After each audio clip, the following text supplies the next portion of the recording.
ইউরোপে যখন ব্যাংকিং ব্যবস্থা গড়ে উঠছিল, তখন হাতে গোনা কয়েকটি পরিবার ব্যাংকিং খাতে নিজেদের শক্ত অবস্থান তৈরি করে। তার মধ্যে সবচেয়ে আলোচিত নাম হল রথসচাইল্ড পরিবার। জার্মানির ফ্র্যাঙ্কফুর্ট শহরের একটি ছোট্ট ব্যবসা থেকে শুরু করে রথসচাইল্ড পরিবার ধীরে ধীরে ইউরোপ আমেরিকার সবচেয়ে শক্তিশালী ব্যাংকিং নেটওয়ার্ক গড়ে তুলেছিল। এই একটি পরিবারের ইতিহাসের সঙ্গে যতটা বিতর্ক এবং রহস্য লুকিয়ে আছে, তা হয়তো পৃথিবীর খুব কম পরিবারেরই আছে। কারণ রথসচাইল্ড পরিবার শুধু ধনীই ছিল না, বরং তারা বিশ্ব অর্থনীতিতে একটি নতুন ধরনের ফিনান্সিয়াল মডেল তৈরি করেছিল। তৎকালীন সময়ে বেশিরভাগ ব্যাংক একটি শহর বা একটি দেশের মধ্যেই সীমাবদ্ধ ছিল, কিন্তু রথসচাইল্ড পরিবার একই সঙ্গে ইউরোপের কয়েকটি দেশে ব্যাংকিং কার্যক্রম পরিচালনা করত। ফলে এক দেশের অর্থ অন্য দেশে দ্রুত স্থানান্তর করা, বড় অঙ্কের ঋণের ব্যবস্থা করা এবং আন্তর্জাতিক বিনিয়োগ সমন্বয় করার ক্ষেত্রে রথসচাইল্ড পরিবার সবার চেয়ে এগিয়ে ছিল। বিশ্ব অর্থনীতি এবং ব্যাংকিং ব্যবস্থায় রথসচাইল্ড পরিবারের উত্থান এবং তাদের ইতিহাস আলোচনা করা হবে কি কেন কিভাবে এই পর্বে। ইউরোপের ইতিহাসে অন্যতম পরিচিত ব্যাংকার পরিবারগুলোর একটি হল রথসচাইল্ড ফ্যামিলি। 18 শতাব্দীতে জার্মানির ফ্র্যাঙ্কফুর্ট শহর থেকে তাদের উত্থান শুরু হয়। রথসচাইল্ড ব্যাংকিং বংশের প্রতিষ্ঠাতা ছিলেন মেয়ার অ্যামশেল রথসচাইল্ড। তিনি 1744 সালে ফ্র্যাঙ্কফুর্টের ইহুদি অধ্যুষিত এলাকায় জন্মগ্রহণ করেন। তরুণ বয়সেই তিনি অর্থ ব্যবস্থাপনা এবং ব্যবসার জগতে অভিজ্ঞতা অর্জন করেছিলেন। শুরুতে তিনি দুর্বল মুদ্রা, প্রাচীন সামগ্রী এবং মূল্যবান জিনিসের ব্যবসা করতেন। পরবর্তীতে তিনি আর্থিক লেনদেনের কাজে যুক্ত হন। অ্যামশেল রথসচাইল্ড তখন বুঝতে পেরেছিলেন যে ব্যবসার সম্প্রসারণের জন্য ইউরোপের বিভিন্ন অঞ্চলের সঙ্গে যোগাযোগ তৈরি করা খুবই গুরুত্বপূর্ণ। তাই পরিবারের ব্যবসায়িক পরিকল্পনার অংশ হিসেবে তার 5 ছেলেকে তিনি পর্যায়ক্রমে ইউরোপের 5টি গুরুত্বপূর্ণ শহরের দায়িত্ব দেন। বড় ছেলে অ্যামশেল মেয়ার ফ্র্যাঙ্কফুর্টে পারিবারিক ব্যবসা পরিচালনা করতেন।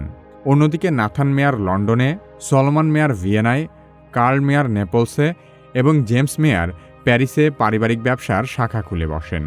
এইসব শহর এমনি এমনি বেছে নেওয়া হয়নি। লন্ডন ছিল বিশ্ব বাণিজ্যের কেন্দ্র, প্যারিস ছিল ইউরোপের প্রধান অর্থনৈতিক কেন্দ্র, ভিয়েনা ছিল অস্ট্রিয়ান সাম্রাজ্যের কেন্দ্র, নেপলস ছিল দক্ষিণ ইউরোপের বাণিজ্যিক রাজধানী এবং ফ্র্যাঙ্কফুর্ট ছিল জার্মান অর্থব্যবস্থার মূল কেন্দ্র। অর্থাৎ পুরো ইউরোপকে তারা একটি নেটওয়ার্কে যুক্ত করেছিল। এর মাধ্যমে একই পরিবারের সদস্যরা আলাদা আলাদা দেশে অবস্থান করলেও তারা পারস্পরিক যোগাযোগ এবং সহযোগিতার মাধ্যমে একটি সমন্বিত ব্যবসায়িক নেটওয়ার্ক গড়ে তুলতে সক্ষম হয়। 19 শতকের শুরুতেই রথসচাইল্ড পরিবার ইউরোপের অন্যতম ধনী ব্যাংকারে পরিণত হয়। 1797 সালে রথসচাইল্ড পরিবারের ব্যবসায়িক মূলধন ছিল প্রায় 9,900 পাউন্ড। 1825 সালের মধ্যে তাদের 5টি ব্যাংকিং প্রতিষ্ঠানের সম্মিলিত মূলধন 40 লাখ পাউন্ড ছাড়িয়ে যায়। একই সময়ে তাদের প্রতিদ্বন্দ্বী বারিং ব্রাদার্স ব্যাংকিং ফ্যামিলির মূলধন ছিল প্রায় 4.5 লাখ পাউন্ড। তার মানে নিকটতম প্রতিদ্বন্দ্বীর চেয়েও রথসচাইল্ড পরিবারের প্রায় 10 গুণ বেশি মূলধন ছিল। এমনকি তাদের মূলধন তৎকালীন ফ্রান্সের কেন্দ্রীয় ব্যাংকের মূলধনের চেয়েও বেশি ছিল। ইউরোপীয় সরকারগুলোর জন্য ঋণ সংগ্রহ করা ছিল তাদের প্রধান কাজ। তারা সরকারি বন্ড বাজারে ছাড়ত। মনে করুন, যুদ্ধ শুরু করার জন্য ব্রিটিশ সরকারের 100 কোটি টাকা ঋণের প্রয়োজন। সরকার এই টাকা সংগ্রহের জন্য সরাসরি ব্যাংক থেকে ঋণ না নিয়ে জনগণের কাছে বন্ড বিক্রি করত। রথসচাইল্ড পরিবার সেই বন্ড ইউরোপের ধনীদের কাছে বিক্রি করে দিত। এর মাধ্যমে সরকার সরাসরি টাকা পেত, অন্যদিকে বন্ডে বিনিয়োগকারীরা সুদ পেত, আর মাঝখানে রথসচাইল্ড পরিবার প্রতিটি বন্ড থেকে কমিশন পেত। এটাই ছিল তাদের মূল ব্যবসা। রথসচাইল্ড পরিবার শুধু বন্ড বা ঋণ ব্যবস্থাপনাতেই সীমাবদ্ধ থাকেনি। স্বর্ণ, বৈদেশিক মুদ্রা এবং আন্তর্জাতিক অর্থ লেনদেনের মাধ্যমেও রথসচাইল্ডরা তাদের ব্যবসা সম্প্রসারণ করেছিল। ইউরোপের বিভিন্ন দেশে পরিবারের সদস্যদের নেটওয়ার্ক থাকায় তারা খুব দ্রুত সময়ে আন্তর্জাতিক সিদ্ধান্ত নিতে পারত। পরবর্তী সময়ে তারা রেলপথ, খনি, ধাতু এবং অন্যান্য শিল্প খাতেও বিনিয়োগ শুরু করে। এর ফলে ব্যাংকিংয়ের পাশাপাশি নতুন নতুন ব্যবসা থেকে তারা আয় করতে থাকে। দীর্ঘমেয়াদে বিভিন্ন ক্ষেত্রে বিনিয়োগ করার কারণে রথসচাইল্ড পরিবারের সম্পদ দিন দিন শুধু বাড়তেই থাকে। রথসচাইল্ড পরিবারের ব্যাংকিং সাম্রাজ্যের অন্যতম একটি ভিত্তিই ছিল উন্নত যোগাযোগ এবং তথ্য আদান-প্রদানের ব্যবস্থা।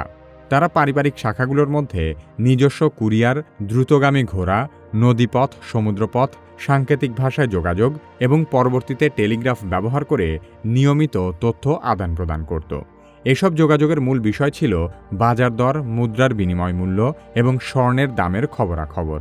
তাছাড়া সরকারি ঋণ এবং রাজনৈতিক পরিস্থিতির তথ্যও একে অপরকে নিয়মিত পাঠাত। কোনো সরকার নতুন ঋণ নেওয়ার প্রস্তুতি নিলে তারা সবার আগে খবর পেয়ে যেত। কোনো শহরে বন্ডের দাম কমলে তাদের অন্য শাখা সেই সুযোগ কাজে লাগাত। যুদ্ধ বা রাজনৈতিক সংকটে রথস্টাইল্ড পরিবার ব্যাপক মুনাফা করত। রথস্টাইল্ড পরিবারকে ঘিরে সবচেয়ে আলোচিত গল্পগুলোর একটি হল ওয়াটারলু যুদ্ধের ঘটনা। 1815 সালে নাথান রথস্টাইল্ড তার নিজস্ব বার্তাবাহকের মাধ্যমে নেপোলিয়নের বিরুদ্ধে ব্রিটেনের জয়লাভের খবর আগেভাগেই পেয়েছিল। তখন নাথান রথস্টাইল্ড অতি কৌশলে তার কিছু সরকারি বন্ড বিক্রি করতে শুরু করে।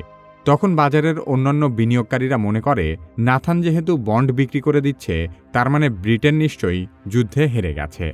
ফলে অন্যরাও বন্ডের দাম কমে যাওয়ার আশঙ্কায় নিজেদের বন্ড বিক্রি করতে শুরু করে এবং এক পর্যায়ে বন্ডের দাম অনেক কমে যায়।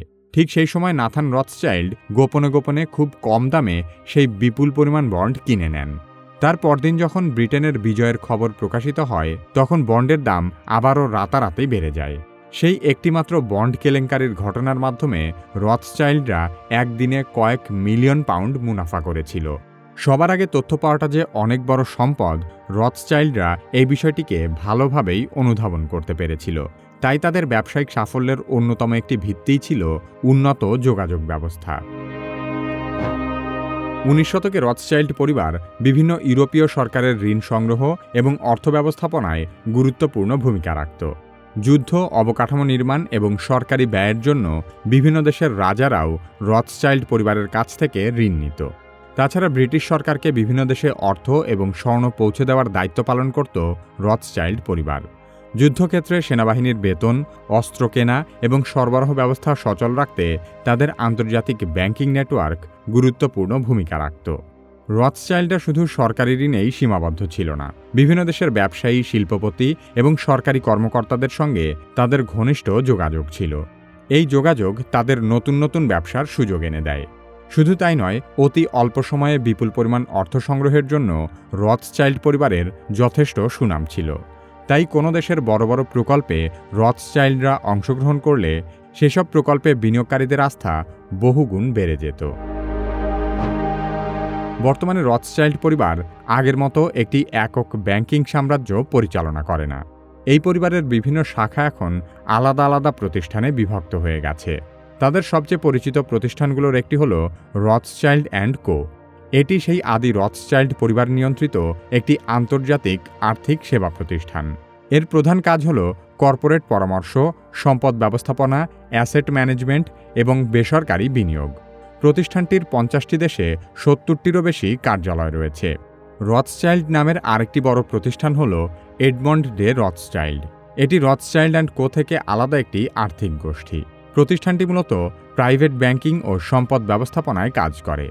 2025 সালের শেষে এডমন্ড ডে রথস্টাইল্ডের ব্যবস্থাপনায় থাকা সম্পদের পরিমাণ ছিল প্রায় 198 বিলিয়ন সুইস ফ্রাঙ্ক। তবে এই পুরো অর্থ প্রতিষ্ঠানটির নিজেদের নয়।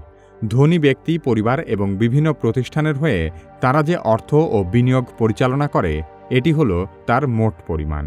বর্তমানে রথস্টাইল্ড প্রতিষ্ঠানগুলো সাধারণ মানুষের দৈনন্দিন ব্যাংকিং সেবার বদলে ধনী পরিবার এবং বড় বড় কোম্পানিকে সেবা দেয়। এছাড়া বড় বড় কোম্পানি একীভূতকরণ, অধিগ্রহণ, বিনিয়োগ এবং দীর্ঘমেয়াদী সম্পদ পরিচালনায় পরামর্শ দেওয়া বর্তমানে রথস্টাইল্ড পরিবারের প্রধান ব্যবসা। রথস্টাইল্ড পরিবারকে ঘিরে পৃথিবীতে অসংখ্য ষড়যন্ত্র তত্ত্ব প্রচলিত রয়েছে। অনেকের ধারণা রথস্টাইল্ড পরিবার ব্যাংক অফ ইংল্যান্ড প্রতিষ্ঠা করেছিল। তবে বাস্তবে রথস্টাইল্ড পরিবারের উত্থানেরও বহু আগে 1694 সালে ব্যাংক অফ ইংল্যান্ড প্রতিষ্ঠিত হয়েছিল। তবে পরবর্তী সময়ে আমেরিকার ব্যাংকিং ব্যবস্থার পরিবর্তনে রথস্টাইল্ড পরিবারের ভূমিকা অনেক। মার্কিন ফেডারেল রিজার্ভ বা আমেরিকার কেন্দ্রীয় ব্যাংক যারা গড়ে তুলেছিল, তাদের মধ্যে রথস্টাইল্ড পরিবারেরও প্রতিনিধি ছিল বলে ধারণা করা হয়। শুনতে অবিশ্বাস্য মনে হলেও সত্য যে আমেরিকার কেন্দ্রীয় ব্যাংক আসলে একটি বেসরকারি প্রতিষ্ঠান। জেকিল আইল্যান্ড ষড়যন্ত্র নামে পরিচিত একটি বিশেষ ঘটনার মাধ্যমে রথস্টাইল্ড, ওয়ারবার্গ, জেপি মর্গান এবং রকাফেলারের মতো আন্তর্জাতিক ব্যাংকিং নেটওয়ার্ক একসঙ্গে মিলে ফেডারেল রিজার্ভ প্রতিষ্ঠা করে। তাদের উদ্দেশ্য ছিল যুক্তরাষ্ট্রের ডলার ছাপানোর একচ্ছত্র কর্তৃত্ব লাভ করা। আর তখন থেকেই এরকম গুটিকতক বেসরকারি প্রতিষ্ঠান মার্কিন ডলার ছাপানোর কাজ করে যাচ্ছে। আমেরিকার কেন্দ্রীয় ব্যাংক কেন একটি বেসরকারি প্রতিষ্ঠান এবং এই বেসরকারি প্রতিষ্ঠান কিভাবে নিজেদের ইচ্ছেমতো ডলার ছাপানোর কর্তৃত্ব পেয়েছে সে সম্পর্কে বিস্তারিত জানতে চাইলে কি কেন কিভাবের এই ভিডিওটি দেখতে পারেন। আপনি যদি কি কেন কিভাবের মতো ভিডিও তৈরি করতে চান তাহলে কি কেন কিভাবে একাডেমির কন্টেন্ট ক্রিয়েশন মাস্টারি কোর্সে ভর্তি হতে পারেন। ভিডিও ডেসক্রিপশন ও পিন কমেন্টে কোর্সের লিংক দেওয়া আছে।